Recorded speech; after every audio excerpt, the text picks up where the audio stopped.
You know they say, idle hands make the devil's work. But having no hand makes the Infernity's work. So as I said in the intro, Infernity is a deck that works best when you have no cards in your hand. Unless you're me, in which case it doesn't work at all. Welcome to my last place deck profile. So with the new support that came out in Phantom Rage, I decided to take Infernity to my locals on Friday night, where I promptly went 1-3, with my only win of the night being a bye, which I used to verse a small child and lost anyway. On purpose though, that one was on purpose, but the other three I promptly lost because this deck has a lot of problems that it did not have back in 2010. So what I'm going to do is take you through my last place deck profile, and hopefully we can shed some light on why things went so terribly, other than being Friday the 13th, a day notorious for bad luck. So we're going to start off with the monsters, and these are going to be ones that you recognise. 1 Infernity Archfiend, still at 1 here, at 3 in the OCG, and still not doing anything in OCG.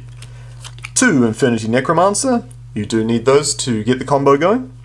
1 Infernity Patriarch, so you can do shenanigans with Archfiend into Disastrous the Timeless. And 2 Infernity Mirage. So getting into the new cards now, the new Infernity cards. First up we've got Infernity Conjurer. While you have no cards in your hand, monsters your opponent controls lose 800 attack. But if it's in your graveyard and you have no cards in your hand, you can just special summon it back. And it is banished, but if you're using it for overlay material, doesn't matter. Nice wee combo extender. 3 of the new Infernity Wildcat. So 1, it's a level 3 tuner. You can special summon it from your hand by discarding an Infernity card.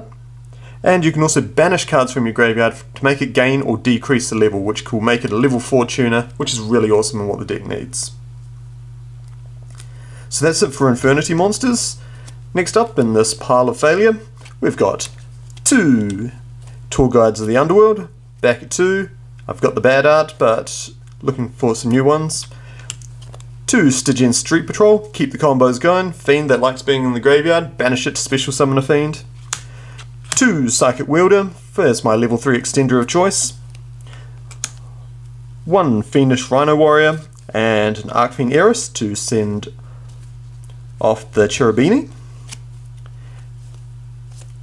1 Danger Jackalope and 1 Danger Snake. Get those out of the glass there. So 1 Danger Jackalope, 1 Danger Snake. And last of my monsters, my Helclifyprax target of choice, Plague Spreader Zombie. Next up in the Spells of Shame, 3 Void Apocalypse, new card from Eternity Code. It's normally for Infernoids, but it does exactly what you want in an Infernity deck. It allows you to discard any card and you can send a Fiend monster from your deck to the graveyard. Nice and simple. And it also combos well with Forbidden Droplets. Now this card seems like it's perfect for the deck and you'd be like, wow, that's fantastic, what a great card. Allows you to go first, second. If you go first you can set it, pop off spare Void Apocalypses for a negate. Problem is though, it does not work against Herald, so if you're facing down an entire Dragonlink deck, you can't clear your hand to combo, and you can't combo with cards in your hand, and you can't discard cards to the graveyard because of Herald of the Arclight. So Forbidden Droplets, for as amazing as it could have been for the deck, it's not good.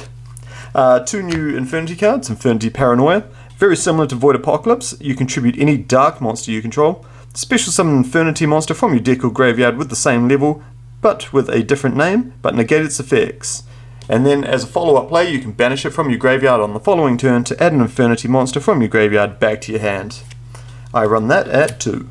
Next up, Infernity Launcher. It is still at 1 in the TCG and the OCG, and quite rightly so. This goes anything above 1, I think this deck can really do something, but at the moment it's having about as good a time as a penguin in a microwave. 1 Monster Reborn, 1 Emergency Teleport for the getting out the Psychic Wielders, and 1 Called by the Grave. My god, this deck could use this at 3, because this deck completely crumbles to 1 Droll and Lockbird.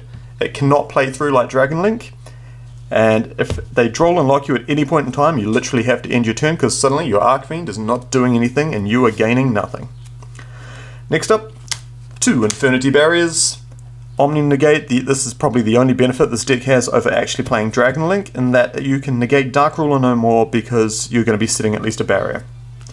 Infernity Break, really good card. I only run this at 2 and this at 1 because sometimes you need to protect stuff from battle, in which case Break comes in. The new Infernity Trap card, run it at 1, Infernity Suppression. No cards in your hand, activate this card the turn it was set. When your opponent activates a monster effect, while you control an Infernity monster, negate its effect. So this is your anti-Nibiru card, and just a common, fantastic. And 3 Infinite Impermanence. Now this deck absolutely only works if you have no cards in your hand, which means you cannot run hand traps, which means you have to run stuff like the Forbidden Droplets and the Infinite Impermanences here. And that is one of the deck's biggest weakness, you are unable to run hand traps, which means you have to let Dragon Link pretty much combo and style all over you. And if they do get the Herald out, suddenly your Forbidden Droplets is useless, and you'd need to end up siding it out for something like Dark Rule or no more instead. But if they hand loop you, you have to draw it as your 6th card. So adding to the pile of misery that is my Infernity deck, we've got 1 Appaloosa, the Bow of the Goddess. Full combo ends on her, it's great, more negations. Saryuja Skeldred, reshape your hand and give you free special summons. Union Carrier, bit weird, but allows you to equip the Stygian Street Patrol from your deck to one of your Dark Fiends, combo it off, link it off, and then suddenly you've got a free special summon. Next up, 1 Crystron Helka Fibrax. Infernity Wildcat is a tuner, and a very accessible one that you're going to be playing at 3, so that means Helka Fibrax is very easy. It's also good to note that Tour Guide can special summon Wildcat as well, which makes Tour Guide a 1-card Helk. 1 IP Masquerader.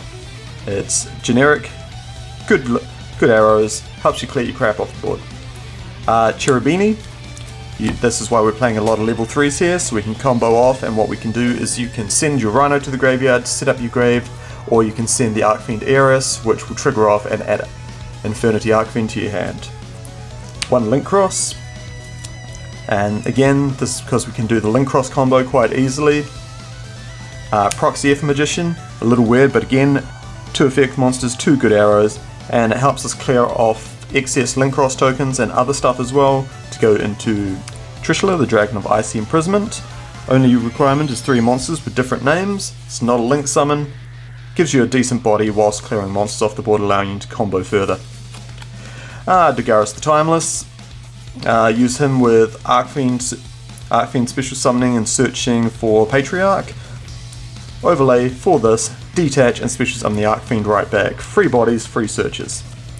Levier the Sea Dragon to help recycle the Mirages when you banish them off either the Infernity Wildcat or 100 Eyes Dragon. Second level 8, Royal Sword Savage Dragon, Middle Marcher, and Infernity Doom Dragon adds to the Doom, which is my last place Infernity deck profile.